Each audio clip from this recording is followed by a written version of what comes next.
Perkenalkan, nama saya Lukman Hakim, NPM 1950300078, jurusan Pendidikan Bahasa dan Sastra Indonesia, FKIP Unpas 2019. Pada pertemuan kali ini, dalam mata kuliah Pendidikan Kewarganegaraan akan dibahas mengenai demokrasi Pancasila. Untuk pembahasannya akan dibawakan oleh saya dan teman-teman lainnya. Dan karena itu, untuk mengetahui selengkapnya mengenai apa sih demokrasi Pancasila, tonton video ini sampai selesai.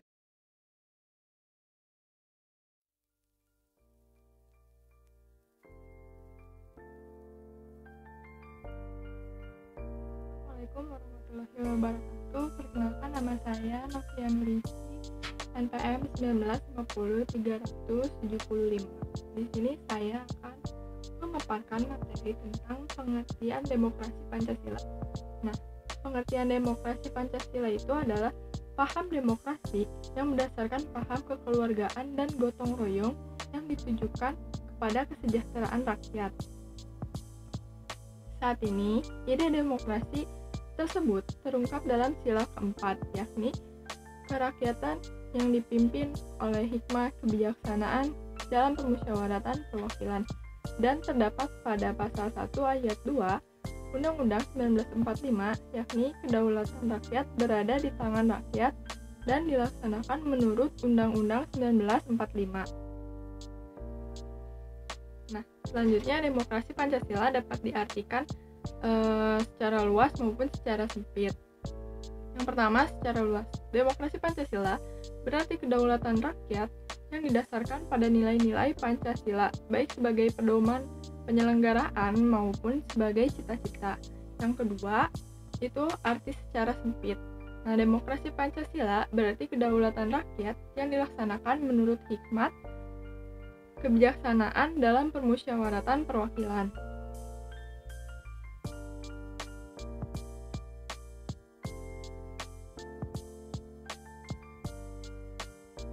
Saya di sini akan menjelaskan pelaksanaan demokrasi Pancasila.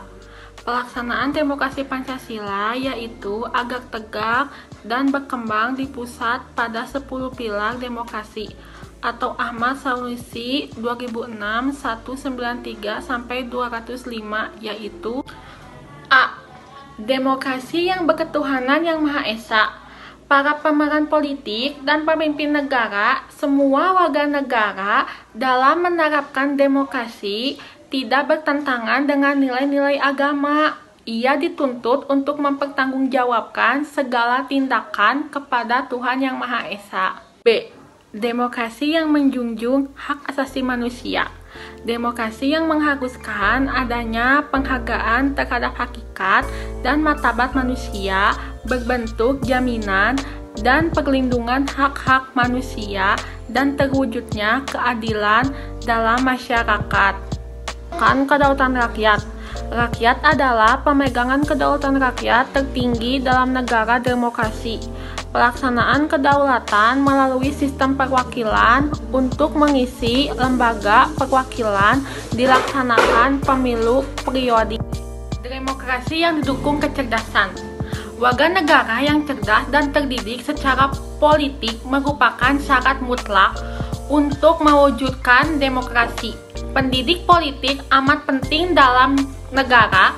Dengan demokrasi untuk mewujudkan warga negara kesadaran hak-hak kewajiban. Itu mengenai demokrasi yang menetapkan pembagian kekuasaan. Suatu negara yang demokratis harus ada pembagian kekuasaan tentunya. Hal ini untuk menghindari terjadinya pemusatan kekuasaan kepada satu orang dan memberikan kesempatan kepada lembaga lain untuk melakukan pengawasan dan meminta pertanggungjawaban atas pemerintahannya tersebut. Lalu selanjutnya ada demokrasi yang menerapkan konsep negara hukum. Hukum melandasi pelaksanaan demokrasi. Untuk mengembangkan kebebasan yang demokratis tidak bisa dengan meninggalkan hukum. Tanpa hukum, kebebasan akan mengarah kepada perbuatan yang anarkis. Pada akhirnya, perbuatan itu meninggalkan nilai-nilai demokrasi. Untuk mewujudkan demokrasi yang berdasarkan hukum, tidak dapat lepas dari perlindungan konstitusional, badan peradilan yang bebas, kebebasan berpendapat, berserikat, dan kesadaran kewarganegaraan. Lalu poin selanjutnya ada demokrasi yang menjamin otonomi daerah. Pelaksanaan demokrasi harus tetap menjamin tegaknya persatuan dan kesatuan bangsa. Dengan dilaksanakan otonomi daerah yang semakin nyata dan bertanggung jawab, paham demokrasi juga semakin berkembang. Sebagai wujud prinsip demokrasi, kekuasaan negara tidak dipusatkan pemerintahan pusat saja, namun sebagian diserahkan kepada daerah dan menjadi rumah tangga daerah itu sendiri. Lalu selanjutnya ada demokrasi yang berkeadilan sosial. Pelaksanaan demokrasi diarahkan untuk mewujudkan kesejahteraan bagi seluruh rakyat Indonesia. Demokrasi bukan hanya politik saja, melainkan juga ada demokrasi sosial dan ekonomi. Demokrasi sosial artinya demokrasi yang ditemukan dalam hubungan antar warga masyarakat atau suatu warga negara. Juga harus dilandasi oleh penghormatan terhadap kemerdekaan, persamaan, dan solidaritas. Dari tentang demokrasi dengan kesejahteraan rakyat dan demokrasi dengan pengadilan yang merdeka. Yang pertama, demokrasi dengan kesejahteraan rakyat. Demokrasi juga mencakup dalam bidang ekonomi. Demokrasi ekonomi adalah sistem pengelolaan perekonomian negara. Perekonomian harus dijaga dari persaingan bebas tanpa batas melalui peraturan perundang-undangan. Negara juga mengambil peran yang cukup dalam usaha mewujudkan kesejahteraan rakyat. Kemudian yang kedua, demokrasi dengan pengadilan yang merdeka. Sistem pengadilan yang merdeka memberi peluang seluas-luasnya kepada semua pihak yang berkepentingan untuk mencari dan menemukan hukum yang seadil-adilnya. Pengadilan yang merdeka dan otonom tidak boleh dipengaruhi oleh siapapun. Namun, hakim wajib mempertimbangkan keadilan yang berkembang di masyarakat. Kemudian, demokrasi Pancasila dalam arti sempit adalah berdasar pada sila keempat Pancasila, yaitu kerakyatan yang dipimpin oleh hikmat kebijaksanaan dalam permusyawaratan perwakilan. Dengan demikian, demokrasi Pancasila dalam arti sempit adalah masalah pengambilan keputusan, yaitu pengambilan keputusan yang dipimpin oleh hikmat kebijaksanaan. Wujud dari pengambilan keputusan yang dipimpin oleh hikmat kebijaksanaan adalah dengan musyawarah mufakat.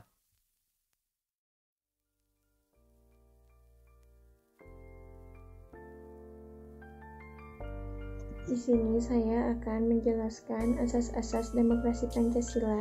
Ada dua asas yang terkandung di dalam sistem demokrasi Pancasila. Adapun asas-asas tersebut adalah sebagai berikut. 1. Asas kerakyatan.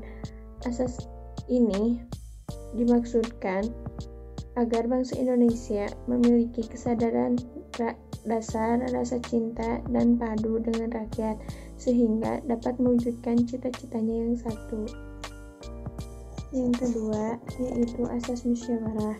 Maksud dari asas ini adalah agar bangsa Indonesia memperhatikan aspirasi dan kehendak seluruh rakyat melalui permusyawaratan untuk mencapai kesepakatan bersama.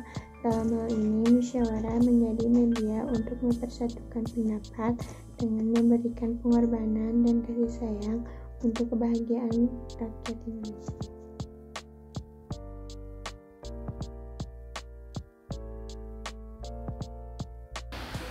Materi yang akan selanjutnya saya bahas yaitu mengenai norma-norma yang harus ada dalam demokrasi Pancasila. Norma yang pertama yaitu keterbukaan. Artinya, antara penguasa negara yaitu pemerintah dengan antar golongan maupun antar warga negara itu harus saling terbuka dalam mengemukakan pendapat maupun menyampaikan dan membuat program-program kerja apapun.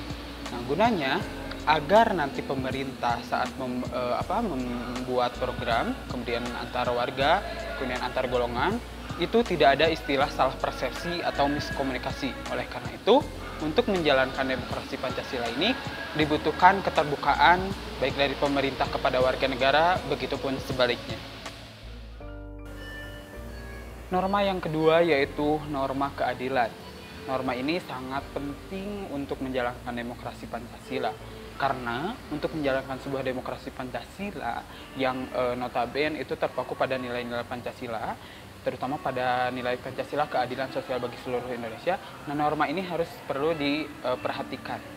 Dalam memilih norma keadilan ini harus dipertimbangkan persamaan dan perbedaan antar manusia. Karena disinilah peran keadilan, yaitu untuk menyamaratakan antara perbedaan dan persamaan antar manusia.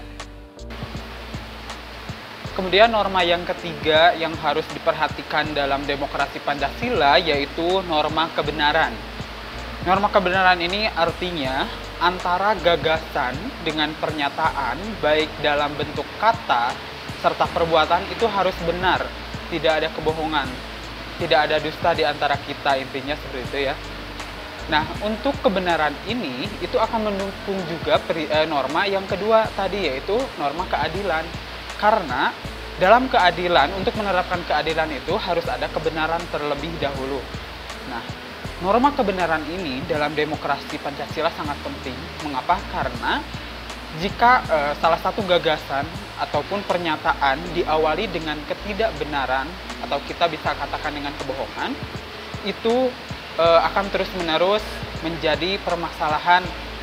Istilahnya kita dapat mengetahui istilah kalau kita melakukan kebohongan kecil itu bahkan akan menjadi besar. Sama halnya dengan ini.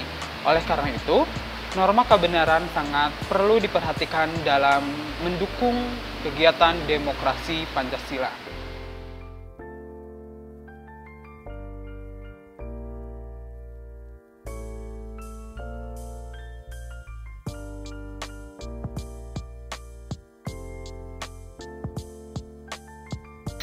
Saya akan mempresentasikan tentang perbedaan demokrasi liberal dan Pancasila. Ada 5 perbedaan. Yang pertama yaitu berdasarkan hukum. Demokrasi liberal, warga negara mempunyai kebebasan yang luas untuk bertindak asal tidak melanggar hukum. Dan demokrasi Pancasilanya, warga negara menganut aturan sesuai dengan Undang-Undang 1945. Yang kedua berdasarkan agama. Demokrasi liberal, masalah ketuhanan adalah masalah pribadi. Negara tidak mencapai urusan agama, warga negara bebas beragama atau tidak beragama. Demokrasi Pancasila, masalah agama adalah hak pribadi, berhak memilih kepercayaan masing-masing. Dan berdasarkan ekonomi, demokrasi liberal dalam perekonomian membuka persaingan sekuat-kuatnya, akumulasi modal berada pada beberapa kelompok kecil masyarakat. Demokrasi Pancasila, sistem perekonomian melibatkan pemerintah, para pengusaha swasta dan seluruh rakyat, baik golongan ekonomi lemah maupun golongan ekonomi aktif atau kuat. Dalam usaha mencapai kemakmuran, bangsa saling membantu kegiatan ekonomi. Dan yang keempat, berdasarkan praktek ketatanegaraan. Demokrasi liberal, kepentingan dan hak warga negara lebih dipentingkan daripada kepentingan negara. Tapi bukan berarti kepentingan masyarakat negara diabaikan. Demokrasi Pancasila, praktek ketatanegaraan dilaksanakan berdasarkan Undang-Undang Dasar 1945 dan Pancasila. Dan yang kelima, terlahir berdasarkan pengusaha. Di demokrasi liberal sendiri, kekuasaan tertinggi dipegang oleh golongan bangsawan, dan di demokrasi Pancasila kekuasaan tertinggi dipegang oleh pemerintah.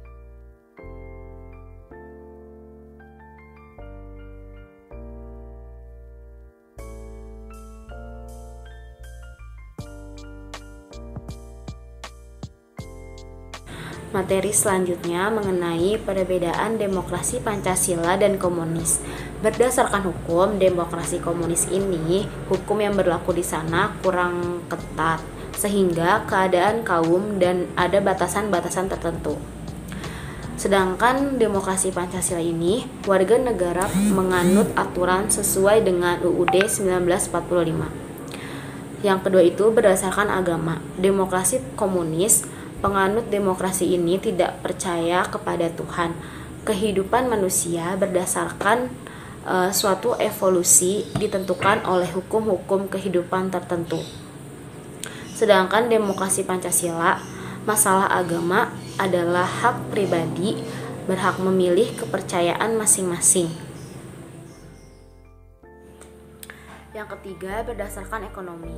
Demokrasi komunis, sistem ekonomi diatur sentralistis atau penguasaan oleh pusat atau negara. Apabila ada ekonomi swasta, ia sangat terbatas. Sedangkan demokrasi Pancasila, sistem perekonomiannya melibatkan pemerintah, para pengusaha swasta, seluruh rakyat baik golongan ekonomi lemah maupun golongan ekonomi yang kuat.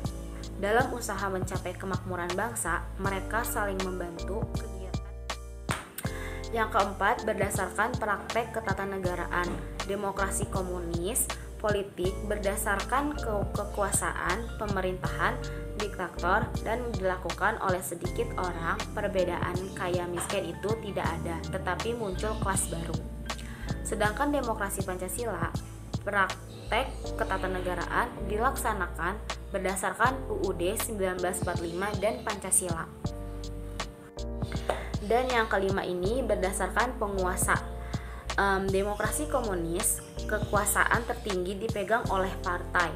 Sedangkan demokrasi Pancasila, kekuasaan tertinggi ini dipegang oleh pemerintah.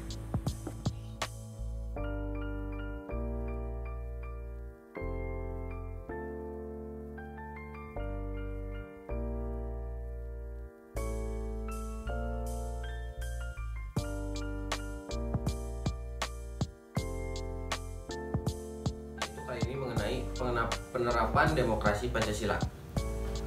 Yang pertama, di bidang politik.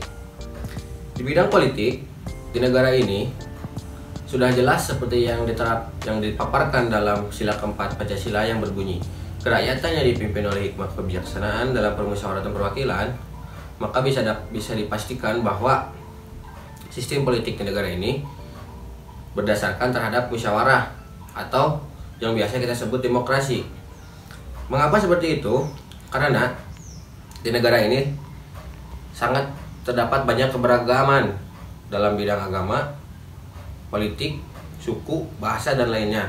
Maka amat diperlukannya sistem politik musyawarah atau demokrasi, karena jikalau kita menggunakan sistem politik otoriter, maka akan teramat banyak pihak yang dirugikan. Selanjutnya, di bidang agama. Di bidang agama, sudah menjadi rahasia umum bahwa negara Indonesia ini terdiri dari berbagai macam agama dan kepercayaan.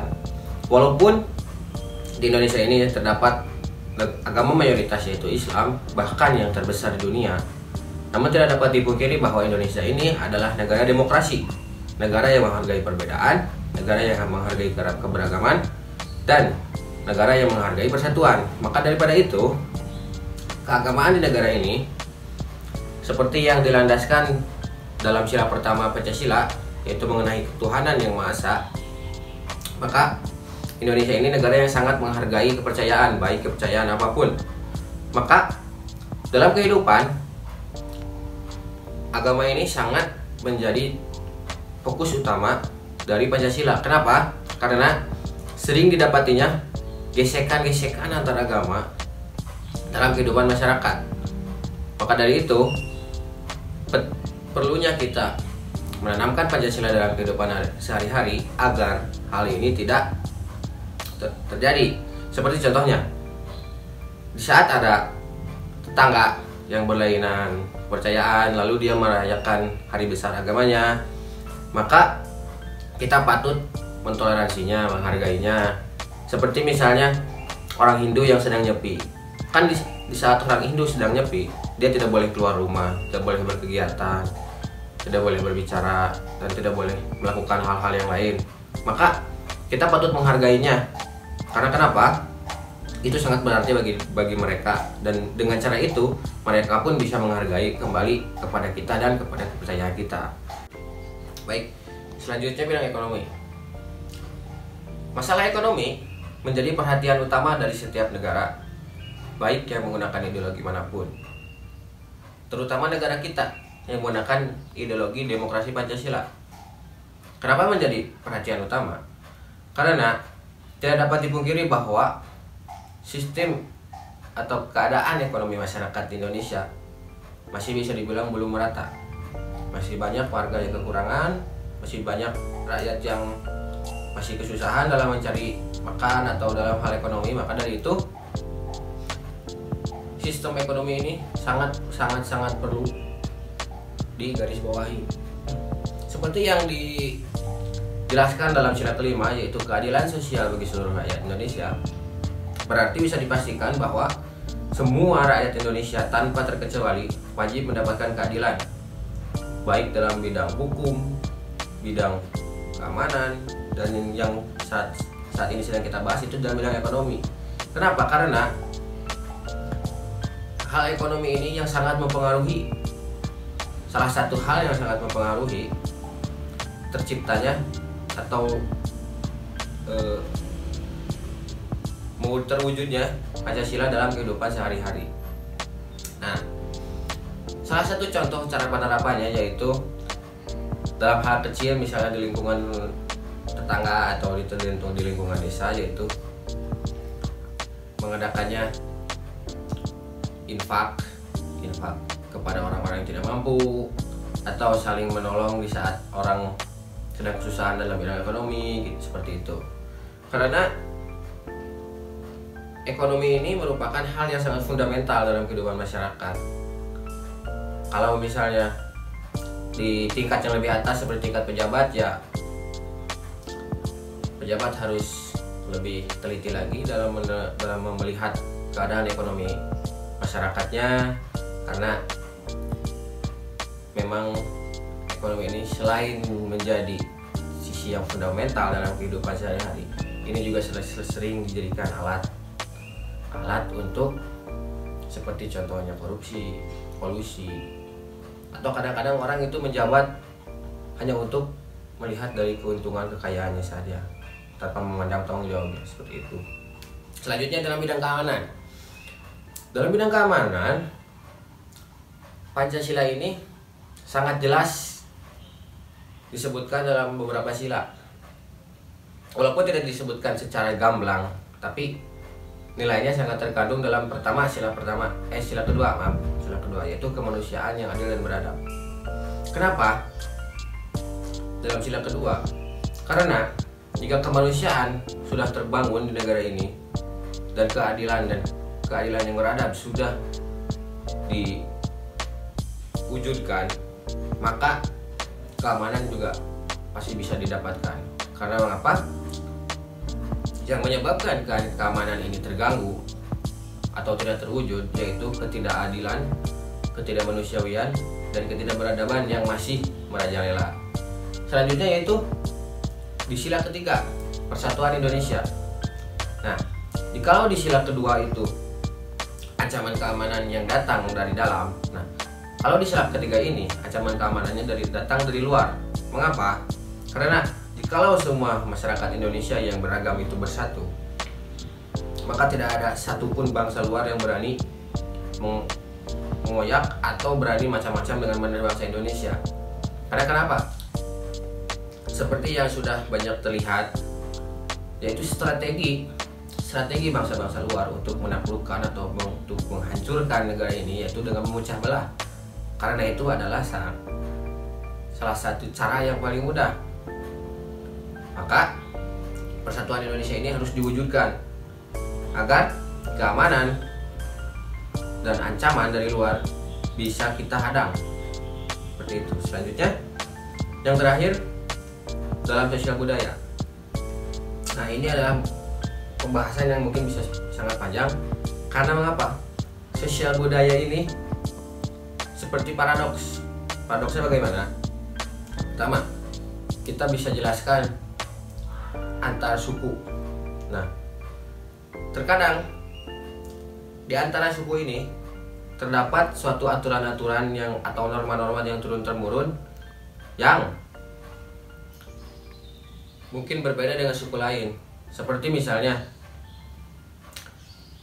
suku Aceh atau di daerah Aceh, atau di Provinsi Naenglo Aceh Darussalam.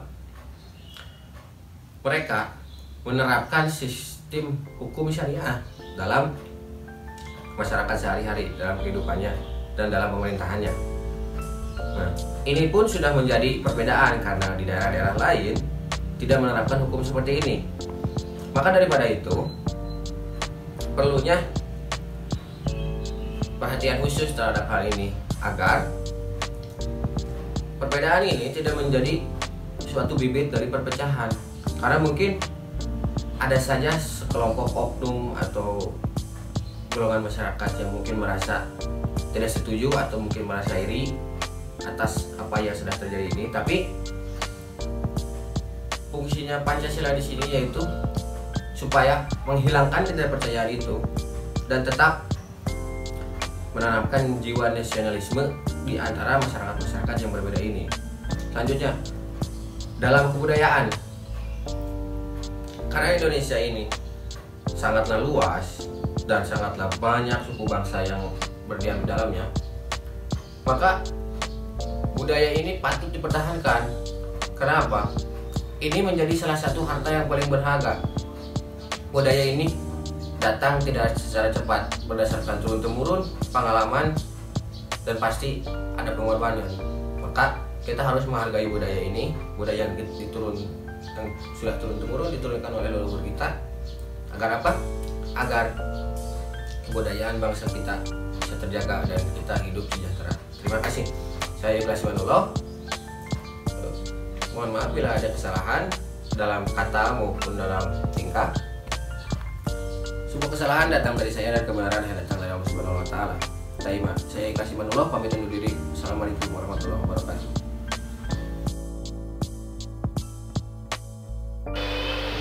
Nah, seperti itu teman-teman materi terkait demokrasi Pancasila.